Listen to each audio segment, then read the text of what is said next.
Opa, tudo na paz? Bora lá então. Me lembro que no último vídeo terminei falando sobre a lógica e prometi que continuaríamos com esse tema e desenvolvendo essa série de vídeos aí falando sobre a verdade e suas implicações. Eu falava a lógica como ciência do raciocínio correto, a ciência que também é uma arte, a arte de aplicar esse raciocínio de maneira correta para se procurar alcançar e demonstrar a verdade. Nesse caso, a lógica versa sobre a razão, mas não como as outras ciências, mas versa sobre a razão como instrumento do saber. E a lógica também, nesse contexto, tem como finalidade desenvolver as condições que a razão necessariamente precisa observar, mais uma vez eu repito, para procurar alcançar e demonstrar a verdade. A lógica, nesse contexto, pode ser definida como uma arte ou uma ciência que dirige, portanto, o próprio ato da razão. Quando eu falo sobre o próprio ato da razão, eu preciso perguntar, o que seria esse ato próprio da razão? Olhando para a razão, nós percebemos que o ato ou a atividade ou a operação mais complexa da nossa razão é o raciocínio. Só que o raciocínio, ele não é algo simples e indivisível, ele é complexo e divisível. Tudo bem, mas como se pode dividir o raciocínio? Se pode dividir o raciocínio em três partes: ideia, juízo e raciocínio. Tá legal? O homem, ele raciocina porque quer concluir. E é interessante que é a partir do raciocínio que o homem vai de coisas desconhecidas para coisas conhecidas, ou de coisas conhecidas para desconhecidas, dependendo de como você vai desenvolver isso, certo? Mas o homem raciocina porque quer concluir. O homem raciocina porque quer desenvolver as suas atividades cognitivas da melhor maneira possível. Então, temos ideia, juízo e raciocínio. O raciocínio é constituído por juízos e estes por ideias, tá certo? O ser humano tende ao amplo e pleno desenvolvimento de suas faculdades em virtude das possibilidades que ele tem, tendo em vista o que ele tem de mais nobre, que é a inteligência e a vontade. Sobre a vontade a gente fala um pouco melhor daqui a pouco. Então, pelo saber, pela educação, o homem pode atingir a perfeição para a qual foi criado. Como alicerce do conhecimento, a lógica vai ensinar, vai ministrar os primeiros ensinamentos que são indispensáveis nesses processos que devem ser ordenados, certo? Para que a gente possa atingir a verdade, e atingindo a verdade para que a gente possa demonstrá-la. Aristóteles, como já se sabe, ele falava que o desejo de saber é inato no homem. E a partir desse desejo inato, o homem vai constituindo, vai confeccionando a ciência. Tudo bem? Então, o ordenamento da razão, o ordenamento da inteligência conduz ao alvo que atrai a pessoa humana. Qual é o alvo que atrai a pessoa humana? A verdade. Tá bom? Agora, dando um passo além, falando um pouco sobre a inteligência como capacidade de apreender a verdade, e aqui nós vamos usar alguns autores como base, por exemplo, Olavo de Carvalho, Tom Morris, vamos usar o Décio, vamos usar o Ferracini, e aí depois eu vou indicar alguns textos, alguns artigos, algumas obras para você aprofundar esse tema. Quando eu falo sobre inteligência como capacidade de apreender a verdade, inteligir significa conhecer, compreender pela inteligência. Aqui mais uma vez eu preciso lembrar a diferença entre informação, conhecimento e sabedoria. Informação tem a ver com dados, tem a ver com talvez uma comunicação que a gente recebe, tem a ver com notícias que a gente ouve, tem a ver com instrução, tem a ver com direção. Isso quer dizer informação. Mas por que informação não é sinônimo de conhecimento? Porque nem toda informação é verdadeira. A informação verdadeira, a informação então que foi compreendida, que foi assimilada, que foi absorvida e ela é verdadeira, ela gera o conhecimento. Por que então o conhecimento não é sinônimo de sabedoria? Sabedoria tem a ver com o bom uso do conhecimento, tá certo? Então, conhecimento não é sinônimo de sabedoria, que por sua vez não é sinônimo de informação. É importante falar sobre isso, porque ninguém quer passar por esse mundo como um idiota, um imbecil, preso a falsas crenças, a falsos valores. Por isso a importância de se examinar aquilo que acreditamos. Portanto, a importância de se examinar as nossas crenças. Eu te pergunto, nossas crenças, elas se justificam? Nossas crenças são coerentes? Nossas crenças são verdadeiras? Nossas crenças são, portanto, uma boa orientação para a nossa vida? Você sabe quem realmente você é? Você conhece verdadeiramente o mundo em que você vive? Você sabe com certeza como deve agir? Ou você simplesmente tem meras opiniões sobre tudo isso? Porque essas são questões fundamentais para a nossa vida. E muitas vezes o que temos em relação a essas crenças são simplesmente meras opiniões. É o famoso achismo. E eu devo te dizer, crença mais desejo é igual a ação. O que fazemos no mundo é fruto do que acreditamos e queremos. Portanto, aqui esbarramos mais uma vez, eu repito, nas duas principais atividades do nosso espírito, que é a inteligência e a vontade. E aí a gente pode experimentar uma crença que talvez seja simplesmente subjetiva, ou seja, uma crença que só está na nossa cabeça. Uma crença subjetiva só está aqui. Mas uma crença objetiva é uma crença que está na nossa cabeça e que é confirmada pela realidade. Que tipo de crença você tem cultivado aí? Uma crença subjetiva ou uma crença objetiva? Nesse caso, muitas vezes a gente experimenta o relativismo, que por vezes é mortal, é terrível. Vou te dar um exemplo, eu já falei sobre isso, mas vou relembrar. Copo com veneno. Um copo com veneno está aqui diante de mim, e aí chega um camarada e olha para isso e diz, olha, isso aqui é leite. E eu falo, cara, não é, na realidade é um copo com veneno e um veneno altamente mortal. Se você beber, você vai morrer, não tem conversa. O camarada então pega o copo, cheira, tem cheiro de leite, tem aparência, não é? De leite, e ele diz, não, cheira leite, parece com leite, isso é leite. O que interessa é o que eu acredito. Você tem a sua verdade, eu tenho a minha. Para te provar que o que interessa é o que eu acredito, eu vou beber. O camarada pega o veneno e bebe. O que vai acontecer com ele? Vai morrer. Tá certo? Isso é um exemplo absurdo, mas que muitas vezes acontece, inúmeras vezes, tendo em vista outros casos.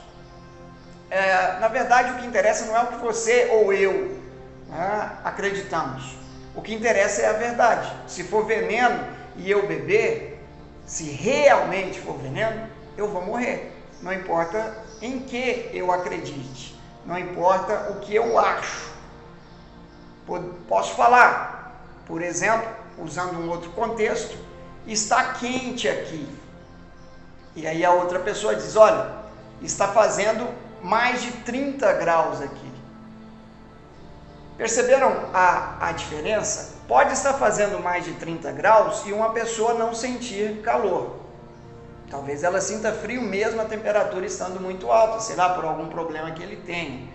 Mas uma coisa não pode ser contestada. Se eu tenho um termômetro que está funcionando bem e ele está aferindo acertadamente a temperatura do ambiente, e eu olho para esse termômetro e percebo, olha, está 38 graus.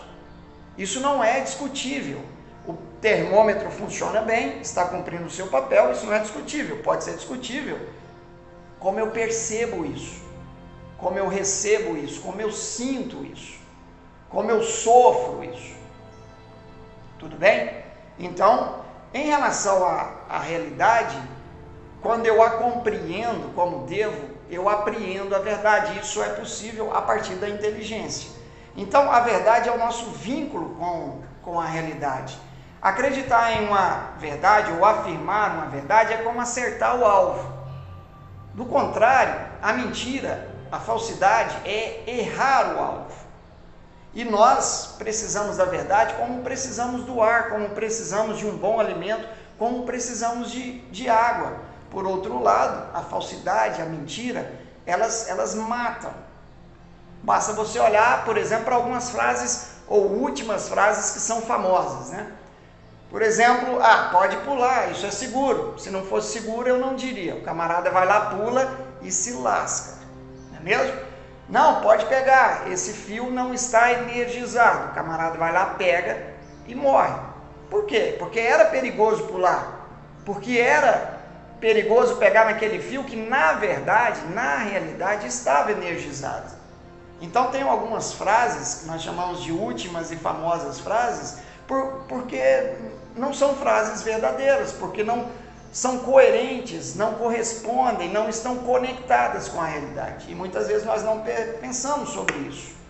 Se não há verdade absoluta, como alguns dizem por aí, também não há verdade moral absoluta. Então, nesse caso, podemos fazer o que quiser. Lembra do serial killer que sentia prazer ao matar? Para ele, esse prazer era bom, ele acreditava ser uma coisa boa. Sabemos que na verdade não era uma coisa boa, mas ele achava que sim. Então, se eu afirmo por aí que não há verdade absoluta e consequentemente não há verdade moral absoluta, eu posso fazer o que quiser, e isso não é verdade, é claro, é óbvio. Então, inteligência e vontade, nós precisamos pensar sobre isso. A inteligência que busca a verdade, ela também deve levar em consideração a vontade, porque não adianta só eu ver, compreender, assimilar a verdade e não desejá-la, não amá-la, não lutar para viver segundo ela. A vontade pode enfraquecer a inteligência. Como assim? Porque talvez eu experimento a verdade e não me apaixono, melhor dizendo, porque a paixão, em certo sentido, ela suspende a razão, mas ela pode ser princípio, ela pode ser ponto de partida. Eu posso me apaixonar pela verdade a princípio e a partir daí buscá-la com a minha vontade, com a minha inteligência. Eu posso, portanto, depois da paixão, amá-la. Então eu te pergunto, você deseja a verdade? Você ama a verdade? Porque muitas e muitas vezes ouvimos a verdade e não gostamos do que ouvimos, não amamos o que ouvimos e, portanto, nossa vida não muda. E aqui eu devo lembrar, eu costumo dizer que existe uma hierarquia intelectiva. Por exemplo, associado à inteligência, nós temos a imaginação. Associado à vontade, nós temos os instintos. Quem deve comandar quem? Evidentemente, a inteligência deve comandar a imaginação. A vontade deve comandar os instintos. Por quê? Porque a inteligência tem como objeto a verdade. A vontade tem como objeto o bem. E muitas vezes, o que se verifica em nós é uma desonestidade interior, que produz necessariamente o enfraquecimento da inteligência, que acaba sendo substituída por uma espécie de astúcia, de maldade. Já perceberam isso? Aqui lembrando um artigo do Olavo de Carvalho, nele ele menciona que nos seres decaídos essa destreza para embelezar sua decadência. Muita gente está na lama, está na decadência e tenta embelezar essa decadência, tenta embelezar essa lama. Então, verdade e racionalidade, crenças irracionais, crenças racionais. É natural para a mente acreditar e para a vontade amar, de modo que na falta de objetos verdadeiros precisam se ligar a falsos. Quem disse isso certa vez foi Pascal. Eu mencionei isso nessa série de vídeos com outras palavras, lembrando Matrix. Matrix, as pessoas não nasciam mais, eram cultivadas, estão lá naquelas espécies de casulos, ligadas por plugs, sendo vistas pelas máquinas como baterias, como pilhas, garantindo às máquinas a energia necessária. Só que, quando o ser humano se dava conta daquela condição, ele morria, não suportava aquilo. E aí, as máquinas então criaram programas de computador para que colocasse na cabeça das pessoas que elas estavam, mesmo ali naqueles casulos, que elas estavam vivendo suas vidas normalmente, livremente, prazerosamente. Isso só na cabeça delas, quando na verdade estavam presas. Então, é natural para a mente acreditar e para a vontade amar. Então, se a mente não acha, não encontra a verdade, se a vontade não encontra o bem, acaba substituindo isso por outras coisas. E eu já disse para você várias vezes, substituir aquilo que é insubstituível é terrível. Mais cedo ou mais tarde vai dar um problema muito grande, para não usar um palavrão aqui. O homem prefere acreditar naquilo que ele acha que é verdadeiro. Por isso é mais fácil você enganar as pessoas do que convencê-las de que elas foram enganadas. É preciso tomar cuidado com isso. Eu não posso acreditar naquilo que eu quero, que eu desejo que seja verdadeiro. Eu tenho que procurar a verdade, seja ela qual for, por mais que ela doa. É poético dizer, né? Que mais vale uma doce mentira do que uma dura verdade. Às vezes alguém vive assim. A mentira não vale nada. É melhor uma dura verdade do que uma doce mentira. Há uma tendência, então, em afirmar que o conhecimento depende do que eu acho, depende do que eu acredito. Não. O conhecimento depende da nossa capacidade de apreender, de compreender a verdade. E nós experimentamos a verdade quando nos conformamos, nos adequamos coerentemente com a realidade, quando nossa inteligência se adequa com a realidade. Portanto, é a verdade que nos conecta com a realidade. Para experimentar isso, é preciso exame, é preciso análise, é preciso avaliação, é preciso humildade. Muitas vezes nós não experimentamos isso na prática, muitas vezes nós não desejamos isso, não queremos isso. E é também importante questionar: por que eu acredito nisso? Eu tenho uma série de crenças em relação ao meu passado, ao meu presente, ao meu futuro. Por que eu acredito nisso? Por que eu confio nessas fontes? Onde está a nossa âncora com a realidade? O que nos mantém presos, conectados a ela? Mais uma vez eu repito, é a verdade.